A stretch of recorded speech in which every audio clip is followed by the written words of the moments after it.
अस्सलाम वालेकुम, कैसे हैं आप? ठीक हैं, खैरियत से हैं? नए वीडियो के साथ आपकी खिदमत में हाजिर हैं। नाजरीन, आज बड़ी अहम समाअत हुई है सुप्रीम कोर्ट ऑफ पाकिस्तान में, जहां पे जो कौमी असम्बली में मखसूस नशिस्तें हैं उनको सुन्नी इत्तेहाद कौंसल या PTI को देने के हवाले से ये मामला चल रहा है। सुप्रीम कोर्ट का फुल कोर्ट जो है वो इस पे समाअत कर रहा है। 13 जजेस जो हैं वो आज उन्होंने तीसरी समाअत की इस अहम मामले की, और ये मामला कल तक जो है वो इसकी समाअत मुलतवी हुई है। कल दोबारा फिर 9:30 बजे इस केस की दोबारा समाअत होगी। आज भी तकरीबन 9 से 4:30 बजे तक जो है ये मैराथन जो है वो समाअत इसकी चलती रही। और सुन्नी इत्तेहाद कौंसल के जो वकील हैं एडवोकेट फैसल सदीकी, आज उन्होंने अपने दलाइल मुकम्मल किए। उसके बाद कमल शोज़ब जो हैं वो एक उम्मीदवार थी सुन्नी इत्तेहाद कौंसल से रिज़र्व सीट के हवाले से, उनकी तरफ से सलमान अकरम राजा साहब उन्होंने दलाइल दिए। आज की सारी समाअत के हवाले से आपके सामने कुछ अहम नकात रखने हैं कि आज की समाअत जो है ये किस तरीके से कंडक्ट हुई और जजेस ने क्या रिमार्क्स दिए और ये मामला किस तरफ आगे बढ़ता हुआ दिखाई दे रहा है, और क्या असरात जो हैं वो इस फैसले के आने वाले दिनों में पाकिस्तान की सियासत पे, पाकिस्तान की पार्लियामेंट पे और रियासत पे जो है इसके मुरतब होंगे। तो आज काजी साहब जो है वो बार बार समाअत के दौरान एक बात का जिक्र कर रहे थे कि मैंने वो बात करनी है जो टेक्स्ट में मौजूद है, जो कॉन्स्टिट्यूशन में दिए गए जो टेक्स्ट है उसके मुताबिक जो है वो बात होगी। यहाँ पे मफरूज़ों पे बात मैंने कोई नहीं सुननी, ना कोई बात मैंने करनी है। वो बताएं जो आइन में जो है वो लिखा हुआ है। तो इसके साथ साथ क्योंकि बहुत सी बातें आज प्रोपोजिशन मुख्तलिफ पेश की जा रही थी सलमान अकरम राजा साहब की तरफ से भी, फिर जो बेंच में मौजूद सीनियर जजेस हैं justice Mansoor Ali Shah, justice Muneeb Akhtar, justice Athar Minallah, justice Jamal Khan Mandokhail, justice Ayesha Malik, ये सारे कुछ प्रोपोजिशन भी ज़ाहिर उस पर भी बातचीत हो रही थी कि और वहाँ पे मफरूज़ों पे भी आर्गूमेंट जो है वो बिल्ड किया जा रहा था कि अगर ऐसे हो तो ऐसे, अगर आज़ाद इतने जीत जाएँ तो फिर रिज़र्व सीटें जो हैं वो किस तरीके से जो है वो तकसीम होगी सियासी जमातों में। तो ये जितनी भी सारी समाअत आज हुई है, ये इससे पहले जो समाअत इस केस की हुई है, एक चीज़ जो बड़ी वाज़े हो रही है, जो काजी साहब का जहन जो बड़ा वाज़े आज उन्होंने खुलकर इसका इजहार भी किया कि वो ये कह रहे हैं कि ये सीटें जो हैं वो PTI, क्योंकि उसने तो क्लेम ही नहीं कर रही कि ये सीटें हमारी हैं, उन्हें क्या ज़रूरत थी PTI को सुन्नी इत्तेहाद कौंसल में शामिल होने के लिए? वो आज़ाद रहते उसी PTI में ज्वाइन कर लेते। अगर इलेक्शन कमीशन उन्हें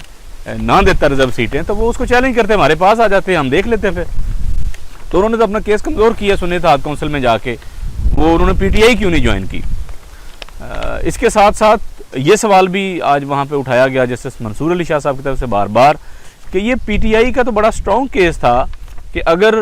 वो खुद इस बात का दावा करते कि भाई ये सीटें हमारी हैं, बेशक हमें आज़ाद हैसियत में लड़ना पड़ा इलेक्शन और उसके जो भी ज़मीनी हालात थे, हक़ाइक़ थे, ये हमने बतौर PTI उम्मीदवार इलेक्शन में हिस्सा लिया है, बेशक आज़ाद हैसियत में लिया है, तो हमें ये रिज़र्व सीटें जो हैं ये हमें ही मिलनी चाहिए। तो बात बड़ी वाज़े है। एक और आज जो वहाँ पे बात हुई कंप्लीट जस्टिस की, ये भी जस्टिस मंसूर अली शाह ने भी इस बात की तरफ इशारा किया, जो कॉन्स्टिट्यूशन का आर्टिकल 187 है उसके हवाले से कंप्लीट जस्टिस की बात भी की गई कि जहाँ पे सुप्रीम कोर्ट जो है वो फिर एज ए होल इस मैटर को जो है वो देखे कि जहाँ पे इसके साथ जो मुतल्लिका मामलात हैं, अटैच चीज़ें हैं, वो भी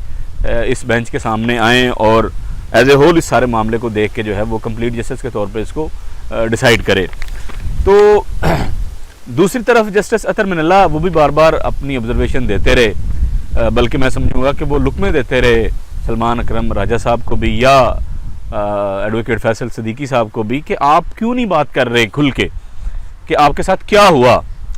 8 फरवरी के इलेक्शन से पहले क्या हुआ और उसके बाद क्या हुआ। किस तरीके से आपके से बल्ले का निशान जो है वो छीना गया पीटीआई से,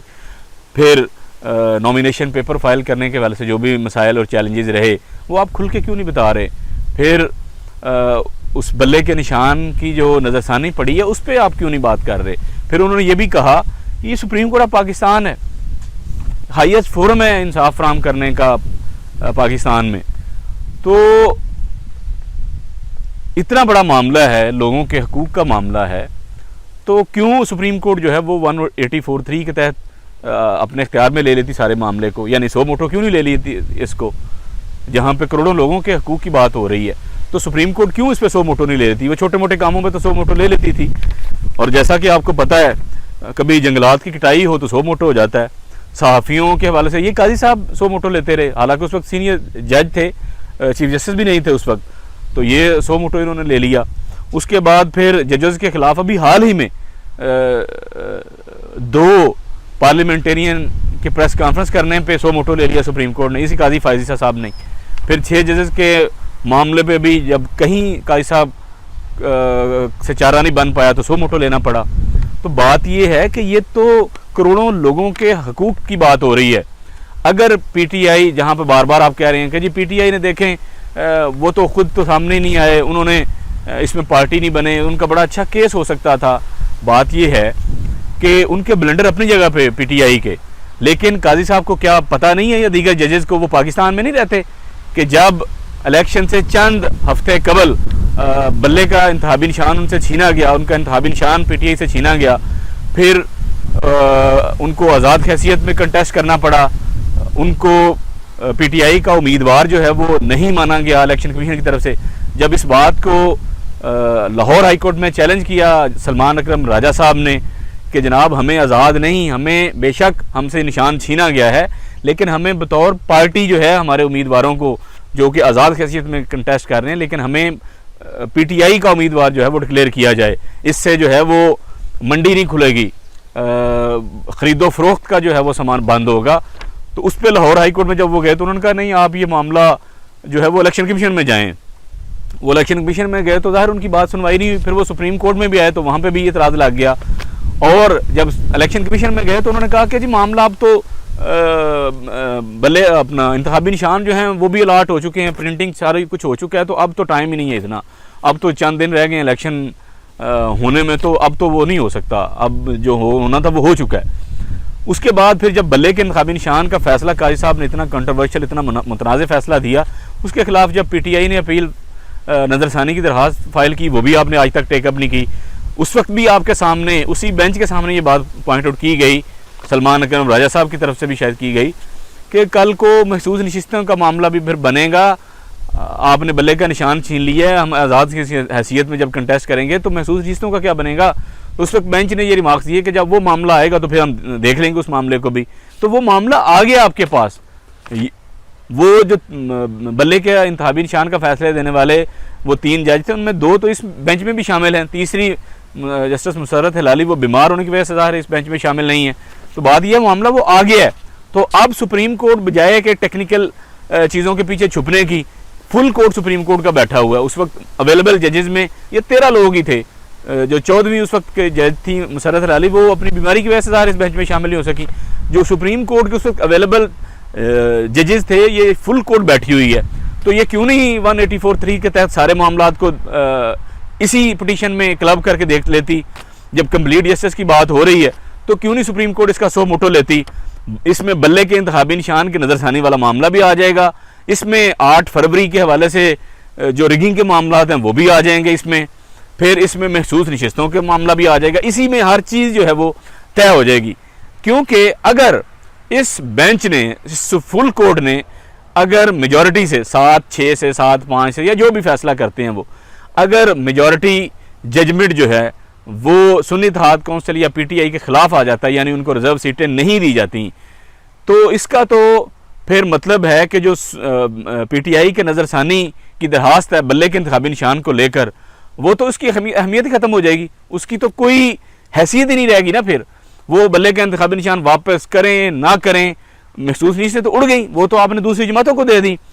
तो उसका कितना बड़ा जो है वो नुकसान ना सिर्फ जमहूरियत को होगा, एक पार्टी को होगा, बल्कि आप नया फ्लड गेट जो है वो खोल देंगे इस्टेब्लिशमेंट के लिए भी, कि आप इलेक्शन से पहले अगर आपका किसी पार्टी के साथ इख्तलाफ होता है आप उसका बाजू मरोड़ें, उससे पहले इंतखाबी निशान छीनें, फिर इलेक्शन कमीशन के ज़रिए आप मैनिपुलेट करें सारे प्रोसेस को, आप जो उनके नॉमिनेशन पेपर फाइल करने के प्रोसेस को रोकें। क्या सुप्रीम कोर्ट को नहीं पता? कैमरों के सामने लोगों के कागजात छीनेंगे जो अपना सेकंड करने वाले थे या प्रपोज करने वाले थे, क्या उनको नहीं उठाया गया कैमरों के सामने इलेक्शन से पहले? वो सारी चीज़ें रिकॉर्ड का हिस्सा हैं। तो आप तो लेजिटिमेट कर देंगे उस सारे प्रोसेस को जो इस्टेब्लिशमेंट और एजेंसियों ने किया पीटीआई के साथ, पीटीआई के उम्मीदवारों के साथ। आप तो उस सारे गंद को लेजिटिमेट कर देंगे अगर आपने ये फैसला इन जमातों के हक में किया, महसूस नशिस्तों वाला। अगर आपने नून लीग और पीपल्स पार्टी और दीगर जमातों को पीटीआई की ये महसूस नशिस्तें अगर उनमें बंदरबांट आपने की, इसको लेजिटिमेट किया, तो आप इस सारे प्रोसेस पे ठप्पा लगाएंगे सुप्रीम कोर्ट ऑफ पाकिस्तान कि आइंदा से एजेंसियां और इस्टेब्लिशमेंट जिस मर्जी पार्टी को तबाह करना चाहें, सुप्रीम कोर्ट का ये फैसला उनके लिए मौजूद होगा। आप नया रास्ता खोलेंगे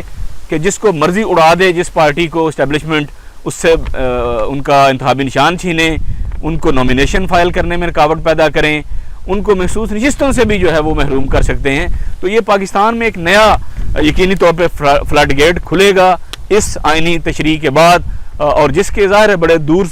तक असरात मुरतब होंगे। और आपको ये भी याद रखना होगा कि इस जवाज़ को अगर काजी फायज़ ईसा साहब की सरबराही में मेजॉरिटी ने यह व्यू दे दिया कि जनाब ये सीटें नून लीग और पीपल्स पार्टी और हुक्मरान टोले को महसूस नशिस्तें दे दी जाएँ, तो उससे होगा क्या? उससे बुनियादी तौर पर यह होगा कि उनकी 2/3 रिस्टोर हो जाएगी, फिर वो आइनी तरमीम करेंगे और तमाम जजेस की 2-2 साल तक ज़ाहिर नौकरी भी बढ़ेगी, और काजी फायज़ साहब भी 1.5-2 साल के लिए मज़ीद इनकी ओहदे की जो मियाद है वो भी बढ़ जाएगी। तो आप अंदाज़ा करें कि इस जो इंटरप्रिटेशन है ये जो सुप्रीम कोर्ट करने जा रही है, इसके कहाँ तक जो है वो असरात मुरतब होंगे। इसलिए ये सिर्फ पीटीआई का मामला नहीं है, कल को ये सूरत हाल नून लीग को फेस करनी पड़ सकती है, पीपल्स पार्टी को फेस करनी पड़ सकती है, या किसी भी दीगर सियासी जमात को फेस करनी पड़ सकती है। इसके दूर तक जो है वो असरात मुरतब होंगे। इसलिए अगर तो ये सीटें आप टेक्निकल बुनियादों पे पीटीआई को आप नहीं देना चाह रहे, सुन्नी इत्तेहाद कौंसिल को भी आप नहीं देना चाह रहे, तो फिर ये सीटें नून लीग या पीपल्स पार्टी को भी आप कैसे जो है वो दे सकते हैं? अगर आपने ये सीटें पीपल्स पार्टी और नून लीग को भी दी तो ये सारे लोग फिर ज़ाहिर यही समझेंगे कि ये सारी मिलावट थी, ये सारी मिली भगत से हुआ, उससे क्योंकि बरह रास्त आपका अपना फ़ायदा था, आपको अपनी मुद्दत मुलाजमत में तोसी चाहिए थी और उसी वजह से ये सारी तशरीह इस तरीके से की गई। और तारीख़ जो है वो काजी फायज़ ईसा साहब को कभी भी माफ़ नहीं करेगी। और जो पहले ही उन्होंने ब्लंडर किए हुए हैं पाकिस्तान में, जब से वो चीफ जस्टिस बने हैं, उन्होंने एक ख़ास जमात के हवाले से अपना बुग़्ज़ जो है उसका बरमला इजहार करते हैं वो, और उनके ख़िलाफ़ एक जहन बना के वो बेंच में बैठ के फ़ैसले करते हैं।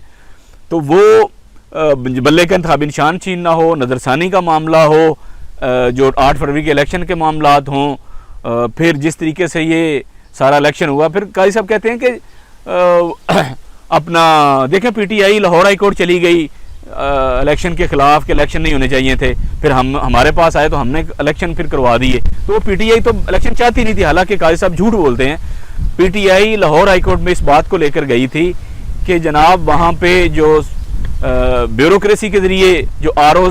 तैनात किए जा रहे हैं इलेक्शन करवाने के लिए, उसके ख़िलाफ़ बुनियादी तौर पे जो पीटीआई थी वो गई थी हाई कोर्ट के ब्यूरोक्रेसी से आप आरओज नहीं लें, आप आरओज अदलिया से लें। हालांकि 2018 के इलेक्शन या 2013 के इलेक्शन में पीटीआई का मौक़िफ़ आरओज जो थे अदलिया से लेने के वाले से मौक़िफ़ डिफरेंट था, लेकिन काजी साहब इस मामले पे गलत बयानी से काम ले रहे हैं। वो लाहौर हाई कोर्ट में गए थे कि आप आरओज जो हैं वो ब्यूरोक्रेसी से ना लें, आप अदलिया से आरओज लें। तो उसके खिलाफ सुप्रीम कोर्ट में वो मामला आया था। तो फिर काजी साहब ने वहाँ पे 8 फरवरी के इलेक्शन के हवाले से डेट जो है वो उसका तयन हुआ था। तो बात ये है कि जहाँ आपकी मर्ज़ी हो, जहाँ आपको सूट करता है, वहाँ आप जो है वो लार्जर कॉन्टेक्स्ट देखते हैं, वहाँ की इंटरप्रिटेशन डिफरेंट हो जाती है। जहाँ मामला एक ख़ास सियासी जमात के हक़ में जाता हुआ आपको नज़र आए, वहाँ आप कहते हैं नहीं मैं तो कॉन्स्टिट्यूशन में जो दिए गए अल्फाज हैं, जो टेक्स्ट है, मैं सिर्फ उसको देखूँगा। जहाँ पे आपके अपने जो है वो मफाद की बात हो, वहाँ पे आप टेक्स्ट नहीं देखते, बल्कि आप वहाँ पे दरख्तों की कटाई पे भी सो मुठ हो जाता है। वहाँ पे अतीका ओडो जो पाकिस्तान की नामवर अदाकारा थी, उनसे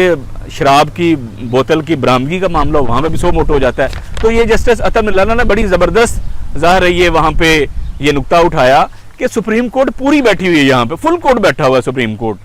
तो ये क्यों नहीं 184(3) के तहत सो मोटो लेते और इन सारे मामलात का जो है वो एक इसी समात में जायज़ा लेके और फैसला कर दें। इससे होगा क्या कि नज़रसानी जो इंतखाबी निशान बल्ले का इंतखाबी निशान छीनने के हवाले से पेंडिंग पड़ी है वो भी तय हो जाएगी, मखसूस नशिस्तों का मामला भी तय हो जाएगा, और जो 8 फरवरी के साथ अटैच चीज़ें हैं वो भी इसमें सारे क्राइसिस में तय हो जाएंगी। बज़ाहिर अभी ये लग रहा है जो भी आज की समाअत हुई है कि काजी साहब बिल्कुल इस बात पर तुले हुए हैं कि ये सीटें हमने सुन्नी इत्तेहाद कौंसिल या PTI को नहीं देनी, ये सीटें जनाब ये नून लीग और पीपल्स पार्टी को जाती हुई नज़र आ रही हैं। काजी साहब लगता है कि ज़ाहिर इस बेंच में मेजॉरिटी में हैं और तकरीबन कम से कम 7 जजेस की हिमायत लग रहा है उनको हासिल है, और यहाँ पे दीगर जजेस जो हैं अगर वो सुन्नी इत्तेहाद कौंसिल या PTI को वो सीटें देने के शायद हक में अगर नहीं भी हैं टेक्निकल बुनियादों पे, तो वो नून लीग और पीपल्स पार्टी को भी देने के हक में नहीं है। लेकिन क्योंकि ये मेजॉरिटी से फैसला होना है, ये कोई कंसेंसस से फैसला होता हुआ नज़र नहीं आ रहा कि 13-0 से होगा, जो भी होगा ये फैसला मेजॉरिटी से होता हुआ नज़र आ रहा है, और ज़ाहिर नज़र आ रहा है कि मेजॉरिटी काजी फायज़ ईसा उनके पास है और वो 7 जजेस की हिमायत 13 में से शायद उनको हासिल है। इसलिए महसूस नशिस्तों का ज़ाहिर नज़र आ रहा है कि फ़ैसला PTI या सुन्नी इत्तेहाद कौंसिल के ख़िलाफ़ होगा, हुकूमत PDM के हक़ में होगा, जिससे उनको आइनी तरमीम करने की राह हमवार होगी, जिससे काजी साहब की जो एक्सटेंशन के मामलात हैं, दीगर जजेस की एक्सटेंशन के मामलात हैं, वो होते हुए नज़र आ रहे हैं, और इस्टेब्लिशमेंट को